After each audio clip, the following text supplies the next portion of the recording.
नमस्कार, good evening, बहुत स्वागत है आप सबका। एक बार फिर से हम 5 हाजिर हैं आपको बताने के लिए शाम को 5 बजने तक 25 बड़ी खबरों का पूरा अपडेट। तो शुरू करते हैं, देखते हैं आज के टॉप 5 में क्या खास।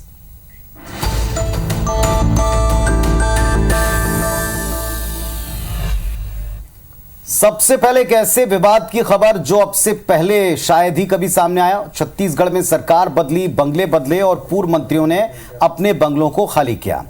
अब ये बंगले जब नए मंत्रियों को आवंटित हो रहे हैं तो इसी बीच एक नया बखेड़ा खड़ा हो गया। बंगला जो कि शंकर नगर में C2 नंबर का है, यहां पूर्व मंत्री शिव डहरिया पिछली सरकार के वक्त रहा करते थे। इन्होंने हाल में अपना बंगला खाली किया। यह बंगला मौजूदा सरकार में स्वास्थ्य मंत्री श्यामबिहारी जायसवाल को अलॉट हुआ है। जब मंत्री जायसवाल ने बंगले का निरीक्षण करने वो पहुंचे तो सरकारी बंगले से बहुत से सामानों को गायब पाया।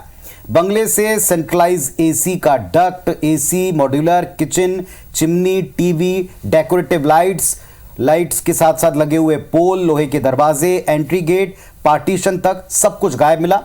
इस बात पर मंत्री श्यामबिहारी जायसवाल ने PWD विभाग के अफसरों को मामले की जांच कराने और वसूली करने के निर्देश दिए। इस मामले पर जब सवाल पूर्व मंत्री शिव डहरिया पर उठा तो उन्होंने सफाई में कहा कि उन्होंने एक नए मकान में जो अपने पैसों से AC लगवाया था, सामान लगवाया था, वो निकलवाया है। मंत्री को आरोप लगाने से पहले बात करनी चाहिए थी। मैंने PWD के अधिकारी जो वहाँ पे थे उनको बोल दिया है कि आप रजिस्टर मिलान करिए।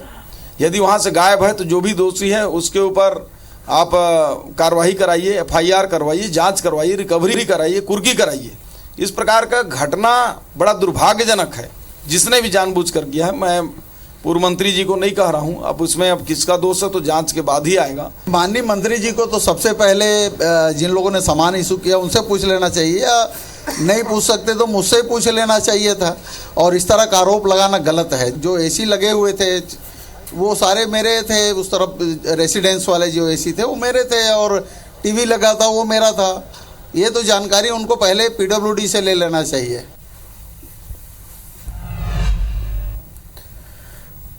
राहुल गांधी पर JP नड्डा ने निशाना साधा। कहा कि राहुल गांधी भारत तोड़ो यात्रा पर हैं, भारत को तोड़ने में कोई कसर नहीं छोड़ी। अभी मुझे पता लगा भारत जोड़ो न्याय यात्रा चल रही है। अरे वाह रे वाह, भारत को तोड़ने में तुमने कोई कसर छोड़ी नहीं, अब भारत को जोड़ने की यात्रा में तुम चले हो। तो वहीं PCC चीफ जीतू पटवारी का भी बयान सामने आया है। भगवान राम से जुड़े स्थलों के विकास पर CM डॉक्टर मोहन यादव के ऐलान पर उन्होंने कहा है कि कांग्रेस की सरकार ने राम वन गमन पथ प्रोजेक्ट शुरू किया। बीजेपी सरकार कांग्रेस के काम को बढ़ा रही है। सरकार बताए पहले उन्होंने ये काम क्यों नहीं किया। हम ही ने राम गमन पथ का किया था, हम जब तक थे हमने किया। अगर वो उसको आगे बढ़ाना चाहते हैं स्वागत योग्य है, पहले क्यों नहीं किया? विधानसभा के साथ किया? जनवरी आपकी है, जनवरी के बाद कांग्रेस को विपक्ष की जिम्मेवारी, भारतीय जनता पार्टी को सत्ता पक्ष की जिम्मेवारी। जनता ने कहा है आपको, हमें जनता की लड़ाई लड़ना है। पिछौर सीट से बीजेपी प्रीतम लोधी का रंगदार बेटा दिनेश उनके लिए परेशानी का कारण बन गया है। और ग्वालियर में उन्होंने उसे खुद गिरफ्तार करवाने में पुलिस की मदद मांगी है। दरअसल रंगदारी में रहने वाले दिनेश ने 31 दिसंबर की रात को पड़ोस में रहने वाले लालू यादव के घर पर तेज रफ्तार स्कॉर्पियो चढ़ा दी थी, जिससे घर के बाहर खड़ी एक्टिवा क्षतिग्रस्त हो गई है और पास में खेल रहा 1.5 साल का मासूम भतीजा बाल बाल बच गया। घटना के बाद लालू ने पुरानी छावनी थाने में दिनेश के खिलाफ जानलेवा हमले की शिकायत दर्ज कराई थी, जिसके बाद पुलिस ने दिनेश को गिरफ्तार कर जेल भेज दिया है। अपराधी का कोई रिश्ता नहीं होता। अपराधी अपराधी होता है, चाहे कोई भी हो। अगर हमारे लड़के ने अपराध किया है तो मैंने स्वयं थाने में ले जाके अपराधी को दिया, और SP साहब से मैंने स्वयं बात की। मैंने कहा नहीं, अपराध रोकने के लिए इस पर कड़ी से कड़ी धारा लगाई है और कड़ी से कड़ी कार्रवाई की जाए। इधर 22 जनवरी को अयोध्या में रामलला की प्राण प्रतिष्ठा होनी है और इसे लेकर बागेश्वर धाम के धीरेन्द्र शास्त्री ने कहा है कि राम मंदिर बनना आज तक की सबसे बड़ी विजय है। सभी देशवासियों को इसका इंतजार है। यह दिन दिवाली से भी बड़ा है। उन्होंने ये भी कहा कि सभी लोग दिवाली की तरह से मनाएं, उत्सव का आनंद लें। धीरेन्द्र शास्त्री ने गाने की लाइन भी दोहराई, ठुमका लगाने को जी चाहता है, अयोध्या जी जाने को जी चाहता है। यही नहीं, बागेश्वर बाबा ने राम मंदिर पर सवाल उठाने वालों को रावण के खानदान का बता दिया। ये आज तक की समस्त सनातनियों की, हिंदुओं की सबसे बड़ी विजय है, सबसे बड़ी जीत है। यह उत्सव दीपावली से बहुत ज़्यादा खास है। निश्चित ही कोई ऐसा अभागा होगा जिसको इस दिन का इंतजार ना हो। हमको तो है, राम भक्तों को भी है। केवल भारतीय को नहीं, भारतीय मूल के लोग जितने भी अन्य देशों में रहने वाले लोग हैं उनको भी है। अब रही बात कि अपने ही लोग टिप्पणी उठाते, आपने ऐसा कहा, तो वो अपने नहीं है, वो रावण के खानदान के हैं। और रावण के खानदान के लोग इस प्रकार की वार्तालाप करते हैं, उनको सेम टू यू। निर्वाचन आयोग ने शुरू की लोकसभा चुनाव की तैयारी। कल होगा मतदाता सूची का प्रारंभिक प्रकाशन। 6 से 22 जनवरी तक दावा आपत्ति कर सकते हैं। 13 और 14 जनवरी को विशेष इसके लिए अभियान चलाया जाएगा। 2 फरवरी तक दावा आपत्ति का निराकरण करना होगा। इसके साथ ही 6 फरवरी तक सभी डेटा को अपडेट करना होगा और 8 फरवरी को मतदाता सूची का अंतिम प्रकाशन होगा। और चलिए अब आपको छत्तीसगढ़ की एक बड़ी तस्वीर और बड़ी खबर दिखाते हैं। बड़ी प्रशासनिक सर्जरी के बाद सभी जिलों में नए कलेक्टर्स ने पदभार ग्रहण करना शुरू कर दिया। 9वें कलेक्टर के तौर पर कुणाल दुदावत ने कोंडा गांव में पदभार संभाला। कुणाल दुदावत 2017 बैच के आईएएस अफसर हैं। खैरागढ़ छुईखदान गंडई जिले में नव पदस्थ कलेक्टर चंद्रकांत वर्मा भी पहुंचे और पदभार ग्रहण कर चुके हैं। चंद्रकांत वर्मा भारतीय प्रशासनिक सेवा 2017 बैच के अफसर हैं। इसी तरह गरियाबंद में नए जिलाधीश दीपक अग्रवाल ने गरियाबंद जिला कार्यालय पहुंचकर कार्यभार ग्रहण कर लिया है। दीपक अग्रवाल 2016 बैच के आईएएस ऑफिसर हैं।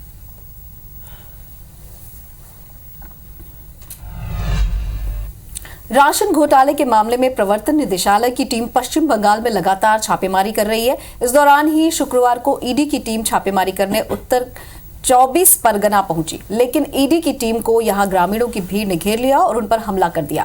भीड़ ने ईडी अधिकारियों के साथ साथ केंद्रीय सुरक्षा बलों की गाड़ियों में भी तोड़फोड़ की है। ईडी की टीम पर हमले का ये मामला उत्तर 14 परगना जिले के संदेश खली गांव का है। जांच एजेंसी की टीम यहां राशन घोटाले के केस में टीएमसी नेता उसके शाहजहां शेख के घर पर छापेमारी करने पहुंची थी। इस दौरान ही करीब 200 लोगों की भीड़ ने अचानक ईडी की टीम पर धावा बोल दिया। भीड़ ने ईडी अधिकारी और उनके साथ आए केंद्रीय सुरक्षा बलों की गाड़ियों में तोड़फोड़ की। हालांकि इस हमले के बाद टीएमसी नेता उसके एसके शाहजहां को गिरफ्तार कर लिया गया।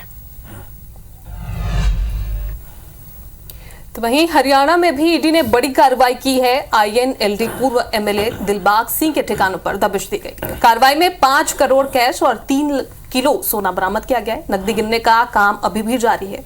विदेशी हथियार समेत 300 जिंदा कारतूस भी बरामद किए गए। अवैध खनन मामले में ईडी ने यहां कार्रवाई की।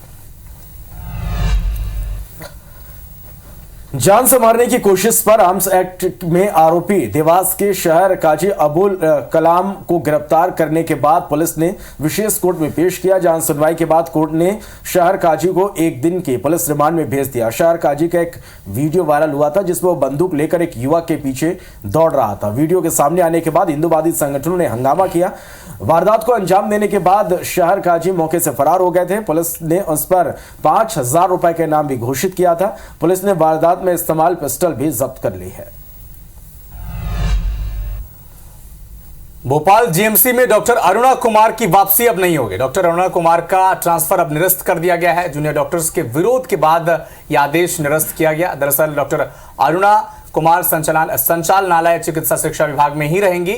बीते साल डॉक्टर अरुणा कुमार पर गंभीर आरोप लगे थे। सुप्रीम कोर्ट के कॉलेजियम ने छत्तीसगढ़ हाई कोर्ट में एक नए जज की नियुक्ति को मंजूरी दी है। बेंच कोर्ट से न्यायिक सेवा के जेएचसी के रजिस्ट्रार जनरल अरविंद कुमार वर्मा होंगे नए जज। केंद्र सरकार को नियुक्त का प्रस्ताव दिया गया है। छत्तीसगढ़ हाई कोर्ट ने अब जजों की संख्या 16 हो जाएगी और हाई कोर्ट में जजों के कुल स्वीकृत पद 22 है। रायसेन के देवरी नगर परिषद में कॉलोनाइजर की ओर से अवैध तरीके से कॉलोनियां काटी जा रही। इस पर नगर परिषद प्रबंधन ने एक्शन लिया। निगम ने माफ कीजिएगा 6 कॉलोनाइजर हैं जिनको फिलहाल नोटिस दिया, नगर परिषद के दफ्तर बुलाया। कोई कॉलोनाइजर नगर परिषद के दफ्तर पहुंचा नहीं और इसके बाद अब नगर परिषद के अधिकारी अवैध तरीके से कॉलोनी काटने वाले कॉलोनाइजर पर एक्शन लेने की बात कह रहे हैं। नगर परिषद के अफसर कहते हैं कि अवैध तरीके से प्लॉटिंग करने वाले तमाम कॉलोनाइजर से जमीन की कीमत का 30% रकम बतौर जुर्माना लिया जाएगा। धमतरी में नगर निगम ने सिंगल यूज प्लास्टिक पर कार्रवाई की। करीब 12 दुकानों में छापामार कार्रवाई की गई। 1 क्विंटल से ज्यादा प्रतिबंधित प्लास्टिक जब्त किया गया। दुकानदारों का चालान भी काटा गया। निगम की कार्रवाई के बाद व्यापारियों में हड़कंप मच गया। हरदा में बिजली विभाग ने बड़ी कार्रवाई की है। बिल नहीं जमा करने वालों के परिसर सील कर दिए गए हैं। 12 उपभोक्ताओं पर 1,65,750 रुपए बकाया, जिसको लेकर 6 उपभोक्ताओं के परिसर को सील किया गया है। वहीं 6 उपभोक्ताओं को बिजली विभाग ने अल्टीमेटम भी दिया है। बिल नहीं जमा करने पर संपत्ति नीलाम कर दी जाएगी। इधर इंदौर में अवैध निर्माण पर निगम का एक्शन देखने को मिला है। हवा बंगला के करीब कैट रोड पर निगम का अमला पहुंचा। सड़क पर कब्जा करने वालों के अवैध निर्माण तोड़ दिए गए। कार्रवाई के दौरान लोगों ने विरोध भी जताया। महापौर के निर्देश पर नगर निगम ने सख्ती दिखाई है। कब्जा नहीं हटाए जाने पर निगम ने यह सख्त एक्शन लिया है। वहीं कटनी में 2 पक्षों में लाठी डंडे चले। मामूली विवाद के चलते मारपीट हुई। मारपीट का वीडियो वायरल हुआ। ढीमर खेड़ा थाना क्षेत्र का यह पूरा मामला है। वहीं कटनी में खड़े टैंकर से एक पिकअप टकरा गया। हादसे में पिकअप सवार 3 लोगों की मौत हो गई। 8 लोग इसमें जख्मी हुए। 3 की स्थिति गंभीर है। 3 गंभीर घायलों को जबलपुर रेफर किया है। जुखेही के पास में हादसा हुआ है। नीमच में नया गांव केशरपुरा के बीच टायर की दुकान में भीषण आग लग गई। दुकान में आग लगने के कारण अज्ञात है। आग लगने से सिलेंडर में ब्लास्ट हो गया। आगजनी में कोई जनहानि नहीं हुई। पुलिस इस पूरे मामले की जांच कर रही है। सीहोर में पिता बेटे ने पड़ोसी महिला की हत्या कर दी। आपसी विवाद में महिला को चाकू मारा। पिता बेटे ने साथियों के साथ मिलकर इस वारदात को अंजाम दिया है। दोराहा थाना पुलिस जांच में जुटी हुई है। वहीं नारायणपुर में बीएसएफ के जवानों की गाड़ी दुर्घटनाग्रस्त हो गई। जवान मेटाडोर में सवार थे। मेटाडोर अनियंत्रित होकर पलट गई। बीएसएफ के 15 जवान इसमें घायल हुए हैं। 4 जवानों की हालत गंभीर बताई जा रही है। इलाज के लिए जिला अस्पताल ले जाया गया है। अंतागढ़ नारायणपुर मार्ग की ये घटना है। उज्जैन के इंगोरिया गांव में हुए दोहरे हत्याकांड ने परिजनों ने एसपी पहुंचकर एएसपी को ज्ञापन सौंपा है। निष्पक्ष जांच की मांग की है। परिवार वालों ने इंगोरिया पुलिस पर सही जांच नहीं करने का आरोप लगाया है। ये बता दें कि 1 जनवरी को महिला सविता कुमारिया ने गोली मारकर अपने पति और जेठ की हत्या कर दी थी और इस मामले पर परिवार वालों की शिकायत पर एएसपी ने निष्पक्ष जांच के आदेश दिए हैं और जांच का जिम्मा एसडीओपी महेंद्र परमार बड़नगर को सौंपा है। ग्वालियर में एक अजीबोगरीब मामला सामने आया जिसका वीडियो जमकर वायरल हो रहा। रंगे हाथों पकड़े गए एक पति को लेकर 2 पत्नियां अपना पति बताकर विवाद करती नजर आ रही है। यहां हाई वोल्टेज ड्रामे का वीडियो पड़ाव थाने क्षेत्र के जल विहार रोड का है जो इस वक्त आप देख पा रहे हैं और पुलिस का यह कहना है कि अभी कोई लिखित शिकायत नहीं हुई है। अगर शिकायत होती है तो उसे लेकर कार्रवाई की जाएगी। हादसे की खबर गुना से, जहां एक बस से जुड़ा सड़क हादसा हुआ है कि यात्री बस अनियंत्रित होकर पलटी जिसमें 11 से ज्यादा यात्री घायल हो गए। यात्रियों को स्थानीय लोगों ने बाहर निकाला। ग्राम नानीपुरा के पास यह हादसा हुआ। म्याना थाना क्षेत्र की घटना है। उड़ीसा के मयूरभंज में बड़ा हादसा हुआ। 2 ट्रक आपस में टकरा गए। टक्कर के बाद खाई में गिरा ट्रक और खाई में गिरे ट्रकों में आग लग गई। हादसे में दोनों ट्रक के ड्राइवर की मौत हो गई। आंध्र प्रदेश के नेल्लोर में शुक्रवार को एक भीषण सड़क दुर्घटना हो गई। इस हादसे में एक शख्स की मौत हो गई है और एमएलसी पर्वता रेड्डी, चंद्रशेखर रेड्डी समेत 2 अन्य लोग घायल हो गए हैं। पुलिस घटनास्थल पर पहुंच चुकी और आगे की जांच भी जारी हो चुकी है। नेल्लोर पूर्व रायलसीमा एमएलसी की कार विजयवाड़ा से नेल्लोर जा रही थी। उसी दौरान वो डरथी में एक लॉरी से टकरा गई। एमएलसी के सहायक वेंकटेश्वरू की मौके पर ही मौत हो गई है और कार चालक गंभीर रूप से घायल हो गए। बताया जा रहा है कि हादसे के बाद ही आसपास मौजूद लोगों ने पुलिस को घटना की जानकारी दी और घायलों की मदद की। पत्थल गांव के जंगलों के आसपास मौजूद खेत में खड़ी फसल बर्बाद करने के बाद अब हाथी रिहायशी इलाके की ओर रुख कर रहे हैं। हाथी आए दिन न सिर्फ इन इलाकों में मौजूद घरों को नुकसान पहुंचा रहे हैं बल्कि यहां रखे अनाज को भी चट कर दे रहे हैं। शुक्रवार को हाथियों ने पत्थलगांव जिले के 5 गांव में जमकर उत्पात मचाया। हाथियों ने न सिर्फ 4 घरों में तोड़फोड़ की बल्कि इन घरों के अंदर मौजूद अनाज को भी चट कर गए। हाथियों के उत्पात से 30 गांव में रहने वाले लोग कितने दहशत में, इसका अंदाजा इसी बात से लगाया जा सकता है कि ग्रामीण रात भर जाकर अपने घरों की निगरानी कर रहे हैं। सोमालिया तट पर एक मालवाहक जहाज एमवी लीला नॉरफॉक हाईजैक हो गया है। जहाज बीते दिनों हाईजैक हो गया था, जिसके बाद उस पर भारतीय सेना कड़ी निगरानी रख रही है। सोमालिया के तट के पास से अगवा किए गए लाइबेरिया के झंडे वाले जहाज पर चालक दल में 15 भारतीय सदस्य भी शामिल हैं। गणतंत्र दिवस परेड के लिए रिहर्सल दिल्ली के कर्तव्य पथ पर जारी हो गई है। अर्धसैनिक बलों के जवानों ने इसमें हिस्सा लिया। छत्तीसगढ़ में अगले 12 दिन तक देश के जूनियर निशानेबाजों का जलवा देखने को मिलेगा। रायपुर में 40वीं राष्ट्रीय सब जूनियर तीरंदाजी प्रतिस्पर्धा इसका शुभारंभ हो गया। कैबिनेट मंत्री बृजमोहन अग्रवाल ने इसका शुभारंभ करते हुए कहा कि बच्चों के लिए बड़ा खास। राम मंदिर के लिए देश भर से भेजे जा रहे सामान, प्राण प्रतिष्ठा से पहले ये सामान भेजे जा रहे हैं। असम के लोगों ने 7000 से ज्यादा बांस भेजे हैं। ट्रकों में भरकर यह बांस रवाना किया गया। अपने अपने प्रदेश से अहम चीजों को यहां लोग भेज रहे हैं। तो वहीं 22 जनवरी का इंतजार पूरे देश भर को है। इस दिन अयोध्या मंदिर में भगवान श्री राम की प्राण प्रतिष्ठा होगी। कार्यक्रम में लाखों लोग शामिल होने वाले हैं और कुछ लोग बस, ट्रेन और हवाई जहाज से अयोध्या पहुंचेंगे तो कुछ पैदल चलकर अयोध्या के लिए निकल चुके हैं। संत प्रेमानंद जी महाराज विदिशा जिले के रावण गांव पहुंचे। यहां उन्होंने सरपंच प्रतिनिधि राजेश ढाकर से मुलाकात की। जब सरपंच प्रतिनिधि ने प्रेमानंद महाराज को गांव में हर शुभ कार्य से पहले रावण की पूजा होती है जानकारी दी तो ये सुनकर प्रेमानंद महाराज अचंभित रह गए। जब हम रामायण की आरती करते हैं तो उसमें रावण का भी जन्म कर्म लिखा हुआ है। रावण कोई साधारण आदमी का नाम नहीं है, भगवान का जय विजय पार्षद है। वो बाहर चरित्रहीनता के कारण उन्हें राक्षस और राम चरित्र का यश गान किया गया है। तो आप खूब नाम का कीर्तन करवाइए, खूब अच्छे आचरण सिखाइए।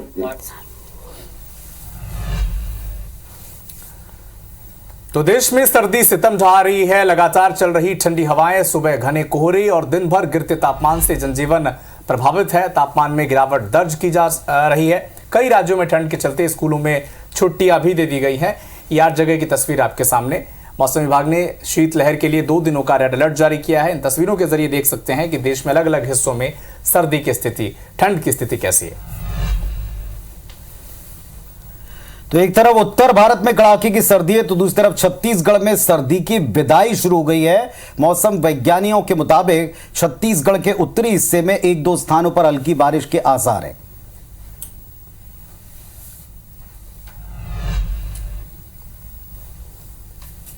तो इधर मध्य प्रदेश में भी बारिश के आसार है। मौसम विभाग ने बारिश को लेकर 14 जिलों में अलर्ट जारी किया। भोपाल, सीहोर समेत कई जिलों में बारिश की संभावना है।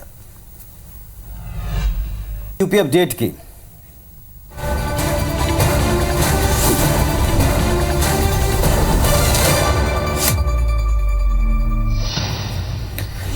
यूपी के सीएम योगी आदित्यनाथ आज लखनऊ में आयोजित 3 दिवसीय क्नो योर आर्मी फेस्टिवल 2024 के उद्घाटन कार्यक्रम में शामिल हुए। इस दौरान सीएम योगी टैंक पर सवार नजर आए। लखनऊ स्थित एफआई हॉस्पिटल को बुलडोजर से ध्वस्त किया गया। बिना नक्शा पास कराए बिल्डिंग का निर्माण कराया गया था। बताया जा रहा है कि बिल्डर सिराज का गैंगस्टर मुख्तार अंसारी का करीबी है। मेरठ में जमीन विवाद को लेकर मारपीट हो गई। जमकर लाठी, डंडे और पत्थर चले। दोनों तरफ से 6 लोग घायल हो गए। यूपी के लखीमपुर खीरी में हादसा हो गया। बस और ट्रैक्टर ट्रॉली की टक्कर हुई। एक व्यक्ति की मौत हो गई, 3 लोग घायल हैं। अगली खबर, प्रतापगढ़ से हाईवे किनारे किए गए अवैध कब्जे पर बुलडोजर चलाया गया। करोड़ों रुपए की जमीन को प्रशासन ने खाली करवाया। बुलडोजर चलाने के पहले कई बार कब्जेदारों को नोटिस भी दिया गया था। बुलंदशहर में निर्माणाधीन मकान का लेंटर गिरने से मलबे में दबे 3 मजदूरों को रेस्क्यू कर बाहर निकाला गया। घायल मजदूरों को अस्पताल में भर्ती कराया गया। राम मंदिर के होने वाले प्राण प्रतिष्ठा का निमंत्रण ट्रस्ट की तरफ से भेजा जा रहा है। अयोध्या के इकबाल अंसारी को निमंत्रण भेजा गया। प्राण संपर्क प्रमुख गंगा सिंह ने सौंपा निमंत्रण पत्र। बाबरी मस्जिद के पक्षकार रहे हैं इकबाल अंसारी। वहीं अयोध्या में श्री राम जन्मभूमि मंदिर के प्रवेश द्वार पर गज प्रतिमा स्थापित की गई। सिंह, हनुमान और गरुड़ की मूर्तियां स्थापित की गई। राजस्थान के ग्राम में ये मूर्तियां तैयार हुई, अब यहां स्थापित हुई। उत्तर प्रदेश और उत्तराखंड की हर खबर को जानने के लिए IBC 24 यूपी UK को सब्सक्राइब करें और नोटिफिकेशन बेल दबाना ना भूलें। तो टॉप 5 में फिलहाल इतना ही। तमाम खबरों और अपडेट्स के लिए आप देखते रहें IBC 24। फिलहाल हमें इजाजत दें। नमस्कार।